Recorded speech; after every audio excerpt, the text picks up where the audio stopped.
आज की वीडियो में हम बात करेंगे कि आपको आपके डीमैट अकाउंट में कितना मिनिमम बैलेंस मेंटेन करने की जरूरत है। इसके साथ साथ हम ये भी जानेंगे कि आखिर ये मिनिमम बैलेंस मेंटेन करने की जरूरत आखिर हमें क्यों पड़ने वाली है, और क्या अगर हम इस मिनिमम अमाउंट को मेंटेन नहीं करते हैं तो हमारे ऊपर कोई जुर्माना भी लगेगा, और अगर ये जुर्माना लगता है तो ये कितना होगा, और साथ साथ कौन कौन से डीमैट अकाउंट ये जुर्माना लगाते हैं, और इसके अलावा कौन कौन से डीमैट अकाउंट भी है जो ये जुर्माना सीधे आपके बैंक अकाउंट से भी काट सकते हैं। तो ये सारी बातें आज की इस वीडियो में डिस्कस होने वाली हैं। वीडियो को स्टार्ट करते हैं। मेरा नाम है विकास मीणा, आप देख रहे हैं डीमैट टाइम।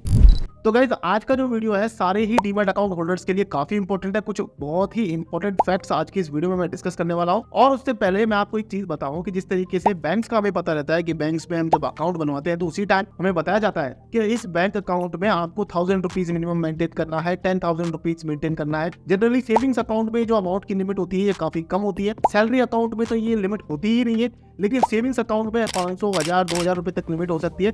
करंट अकाउंट्स के अंदर ये जो लिमिट होती है मिनिमम बैलेंस मेंटेन करने की, ये थोड़ी ज्यादा होती है। वहां पर आपको 10,000, 20,000, 25,000 रुपए तक का भी मिनिमम बैलेंस मेंटेन करना पड़ सकता है। लेकिन क्या डीमैट अकाउंट्स के अंदर भी ये लिमिट जरूरी है? इसके बारे में बात करते हैं। देखिए गाइस, ऐसा कोई डीमैट अकाउंट इंडिया के अंदर आपको पहले से आगाह नहीं करते हैं, पहले से आपको कोई नहीं बताता है कि आपको इतना मिनिमम बैलेंस मेंटेन करने की जरूरत है। एक्चुअली मिनिमम बैलेंस मेंटेन करने की हमें जरूरत क्यों पड़ती है, ये मैं आपको बताता हूँ अपने लैपटॉप की स्क्रीन पर चल करके, जहां पर एक चार्ट ऐसा होता है जिसके बारे में हमें जनरली पता नहीं होता। हालांकि जो भी इंडिया के बड़े डीमैट अकाउंट्स है, ज़ीरोधा, एंजल वन, अपस्टॉक्स वगैरह, इन्होंने सब ने अपनी वेबसाइट पर इस चार्ज को क्लियरली मेंशन कर रखा है। जो भी इस चार्ज को अप्लाई करते हैं वो इसे मेंशन करते हैं। कुछ ब्रोकर्स, कुछ छोटे ट्रेडिंग ऐप्स ऐसे हो सकते हैं जो शायद अपने वेबसाइट पर आपको इस चार्ज के बारे में खुल करके ना बताते हो, और जब वो ये चार्ज आपके ऊपर लगाए तो उससे आपको कोई प्रॉब्लम हो या आपको कोई शॉक लगे। तो मैं आपको चल करके बताता हूँ कि कौन कौन से डीमैट अकाउंट है जो ये चार्ज लगाते हैं और कितना लगाते हैं, और ये पेनल्टी क्या आपके डीमैट अकाउंट की बजाय आपके बैंक अकाउंट से भी कटने के चांसेस है या नहीं।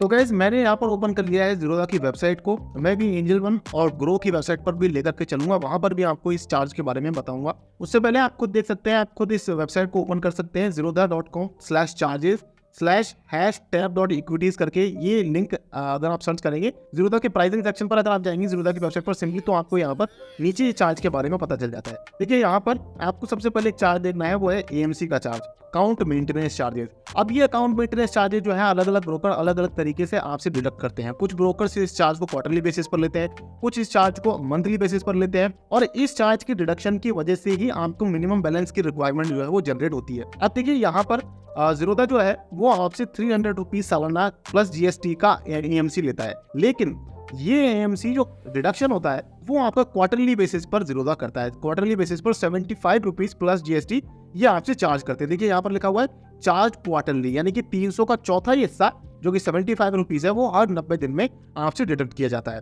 अब इस 75 रुपीज के डिडक्शन के टाइम पर अगर आपकी डीमैट अकाउंट पे वहां पर कोई बैलेंस नहीं है तो उसकी वजह से आपका जो डीमैट अकाउंट का बैलेंस है वो नेगेटिव चला जाता है, जिसे कहते हैं डेबिट बैलेंस। तो इस डेबिट बैलेंस पर यहाँ पर एक इंटरेस्ट रेट अप्लाई होती है, जिसे फाइन कह सकते हैं, जुर्माना कह सकते हैं। देखिए, ये जो इंटरेस्ट है ये 18% ए ईयर और 0.05% per day on debit balance in your trading account. यानी कि कहने का मतलब ये हुआ कि अगर आपके डीमैट अकाउंट में जब AMC डिडक्शन हुआ था उस टाइम पर अगर आपके डीमैट अकाउंट में पैसे नहीं थे तो आपके डीमैट अकाउंट का बैलेंस नेगेटिव में चला जाएगा, और जितना भी वो नेगेटिव जाएगा उतने पर आपका इस रेट से इंटरेस्ट अप्लाई होगा। अभी कितना अमाउंट बनेगा अभी मैं आपको कैलकुलेट करके बताऊंगा। उससे पहले एक बार हम चेक कर लेते हैं एंजल वन क्या करता है। क्या एंजल वन भी इस तरीके का चार्ज लेते हैं? तो एंजल वन की वेबसाइट पर अगर आप आएंगे तो आपको यहाँ पर angel1.in एक्सचेंज ट्रांजेक्शन चार्जेस पर जाकर के आपको यहाँ पर नीचे ये चार्ज जो है वो पता चलता है।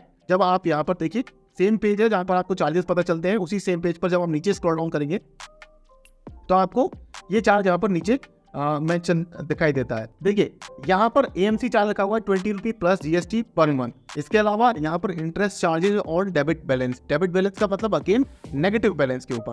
अब यहाँ पर एक्चुअली क्या होता है कि ये नेगेटिव बैलेंस जो है ये AMC डिडक्शन की वजह से तो होता ही है, लेकिन इसके अलावा अगर आप मार्जिन लेकर के कोई काम करते हैं और उस मार्जिन को आप टाइम से रीपे नहीं कर पाते हैं तो उस केस में भी आपका जो अकाउंट बैलेंस है वो नेगेटिव जा सकता है। इसके अलावा और भी रीजन हो सकते हैं जिनकी वजह से आपका डीमैट अकाउंट का बैलेंस नेगेटिव चला जाता है, और उस नेगेटिव बैलेंस के ऊपर ये इस रेट से जो है 0.049% पर डे की रेट से इंटरेस्ट अप्लाई होता है। अब ये कितना होगा मैं भी बताऊंगा, उससे पहले ग्रो के बारे में बात कर लेते हैं। देखिए, ग्रो में भी यहाँ पर क्लियरली इन्होंने वेबसाइट पर मेंशन कर रखा है delayed payment charges 0.045% per day, simple interest है, कंपाउंडेड मंथली है।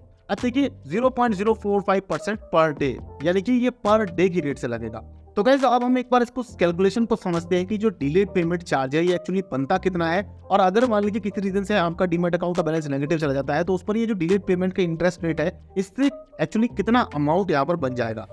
तो देखिए यहाँ पर हम कैलकुलेट करते हैं। जीरोधा का एग्जांपल लिया हमने। जीरोधा में क्योंकि 0.05% की रेट लगती है, 0.05% पर डे के रेट से, तो हम मान लेते हैं कि आपके जब AMC रिडक्शन हुआ था डीमैट अकाउंट से तो उस टाइम आपके डीमैट अकाउंट में कोई पैसा नहीं था। तो ये जो अमाउंट है ये 75 रुपीज़ का नेगेटिव चला जाता है। तो ये 75 रुपीज़ पर ये नेगेटिव 0.05% की रेट से ये जो इंटरेस्ट है ये अप्लाई होगा। अब हो सकता है हमने साल भर तक ध्यान नहीं दिया, एग्जाम्पल के लिए हम साल भर मान लेते हैं, 365 डेज का टाइम मान लेते हैं। हालांकि 365 डेज के अंदर हो सकता है आपका डीमैट अकाउंट अगर जिसके ब्रोकर के अंदर है उसकी पॉलिसीज के ऊपर डिपेंड करता है, हो सकता है उतने दिनों में आपका डीमैट अकाउंट ही डीएक्टिवेट हो जाए। फिर भी हम साल भर का एक वर्स्ट केस सिनेरियो ले लेते हैं, मान लेते हैं कि उस ब्रोकर ने आपका डीमैट अकाउंट जो है वो डीएक्टिवेट नहीं किया है और वहां पर आपके ऊपर वो अभी भी एक साल तक वो इंटरेस्ट चार्ज हो रहा है। तो एक साल के केस में भी ये इंटरेस्ट एक्चुअली कितना बन जाएगा ये हम अभी समझ लेते हैं। तो देखिए 0.05 यहाँ पर रेट है और हम क्योंकि 365 डेज के लिए इसे कैलकुलेट कर रहे हैं, मान रहे हैं कि एक साल तक हमने ध्यान नहीं दिया और हमारा जो अकाउंट बैलेंस है वो नेगेटिव ही पड़ा रहा। तो इस केस में ये 18.25% ये रेट आइएगा, इसकी सालाना की रेट निकल करके आई है। अब हम इसे 100 से डिवाइड करेंगे क्योंकि परसेंट में है, और 100 से डिवाइड करके हम इसे मल्टीप्लाई करेंगे 75 से, क्योंकि हमें निकालना है। एक्चुअली 75 रुपीज़ ये हमारा नेगेटिव हुआ था, बट एक्चुअली 75 के साथ साथ आपका ये जो अमाउंट है ये बढ़ता चला जाएगा क्योंकि अगले क्वार्टर्स में भी आपकी AMC जो है वो डिडक्ट होती चली जाएगी। तो देखिए एक क्वार्टर की AMC अगर आप साल भर तक नहीं पे करते तो उस पर जो इंटरेस्ट बनता है वो करीब करीब 13.68 रुपीज़ बनता है। अब इसी तरीके से आपके अगले क्वार्टर की AMC भी डिडक्ट होगी, वो भी यहाँ पर जो है वो भी डिडक्ट होगी, तो उसके ऊपर भी करीब 9 महीने का इंटरेस्ट लगेगा। उसके बाद जो अगली जो किस्त क्वार्टरली किस्त डिडक्ट होगी उसके ऊपर 6 महीने लगेगा। एक साल तक की बात करें, अगर एक साल तक आपका अकाउंट एक्टिव रहता है तो उस तरीके से ये जो अमाउंट है अगर हम इसकी मैक्सिमम भी मान लें तो इसका ये 4 गुना मैक्सिमम हो सकता है। 4 गुने का मतलब हो गया कि यहाँ पर करीब करीब ये जो अमाउंट है ये 54 रुपए के आसपास बनेगा, यानी कि 300 रुपए तो आपकी AMC कटी और मैक्सिमम मैं बता रहा हूँ 54 रुपए, बाकी 35-40 रुपए के आसपास ही ये अमाउंट बनेगा जो आपका डिलेड पेमेंट चार्ज है ये बनेगा आपका जीरोधा के अंदर। इसी तरीके से एंजल वन में और ग्रो में थोड़ा बहुत यहाँ पर माइनर डिफरेंस आएगा क्योंकि जो रेट है जीरोधा में 0.05 है और एंजल वन में 0.0949% है, 0.049%, यानी कि बहुत ही कम डिफरेंस है। ग्रो के अंदर 0.045% पर डे की रेट है, तो बहुत ही माइनर सा डिफरेंस है। अब ये जो अमाउंट है ये आपका कटेगा, आपका AMC का डिडक्शन अगर हो जाता है और आप अगर उस टाइम अपने पैसे अगर आपके डीमैट अकाउंट में नेगेटिव बैलेंस है। तो गाइस यहाँ तक हमने इतना तो जान लिया कि जो डिलेड पेमेंट का चार्ज है ये एक्चुअली कितना परसेंट होता है और इसका कितनी कैलकुलेशन होती है, कितना अमाउंट ये बनता है। तो यहाँ पर ये 50-55 रुपीज का अमाउंट अगर आप इग्नोर कर सकते हैं तो एक्चुअली आपको अपने डीमैट अकाउंट में कोई मिनिमम बैलेंस मेंटेन करने की भी जरूरत नहीं है, क्योंकि जब भी 3 महीने 6 महीने बाद आप अपने डीमैट अकाउंट में पैसा ऐड करेंगे तो जो AMC डिडक्ट हुई थी उसके साथ साथ उसके ऊपर जो भी डिलेड पेमेंट चार्ज लगा था वो आपको ऑटोमेटिकली डिडक्ट हो जाएगा। लेकिन जिन लोगों के लिए 50 रुपये 60 रुपये एक सिग्निफिकेंट अमाउंट है, बड़ा लगता है जिनको, तो वो लोग यहाँ पर कुछ अपना छोटा मोटा 50-100 रुपये डाल करके अपने डीमैट अकाउंट में रख सकते हैं ताकि उनका डीमैट अकाउंट का AMC जब डिडक्ट हो तो उसके ऊपर कोई एक्स्ट्रा 10-12-15 रुपए का चार्ज उनको नहीं देना पड़े। इसके अलावा यहाँ पर कई जो ब्रोकर्स है वो ऐसा भी होता है कि अगर आप अपने डीमैट अकाउंट आपने ओपन किया, कोई ट्रेडिंग वगैरह आपने नहीं करी, तो आपका डीमैट अकाउंट ऑटोमेटिकली डीएक्टिवेट हो जाता है। ये आप अपने ब्रोकर के कस्टमर केयर को कॉल करके पूछ सकते हैं कि क्या आपका डीमैट अकाउंट अगर आपने कोई AMC नहीं भरी है, कोई ट्रेड वगैरह नहीं किया है, कोई होल्डिंग भी नहीं है आपकी, तो उस केस में हो सकता है आपका ब्रोकर आपके डीमैट अकाउंट को ही डीएक्टिवेट कर दे।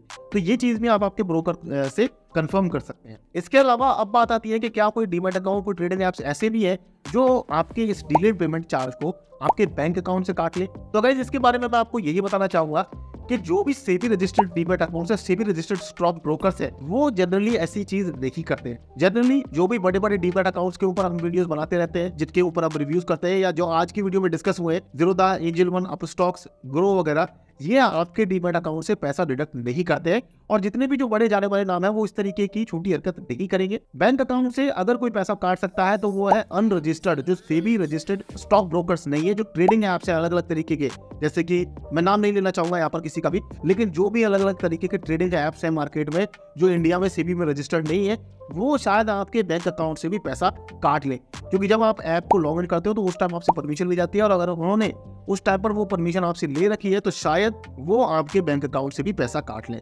तो आप इस चीज के बारे में थोड़ा सा केयरफुल रहिएगा। मेरे जो फेवरेट डीमैट अकाउंट्स है उनकी लिंक आपको डिस्क्रिप्शन में मिल जाएंगे, आप जहाँ वहाँ पर जाकर के डीमैट अकाउंट बना सकते हैं। वो बिल्कुल safe and secure demat account है। आज के वीडियो में इतना ही गाइस, मिलते हैं फिर किसी नए वीडियो में, तब तक के लिए मुझे दीजिए इजाजत। जय हिंद, जय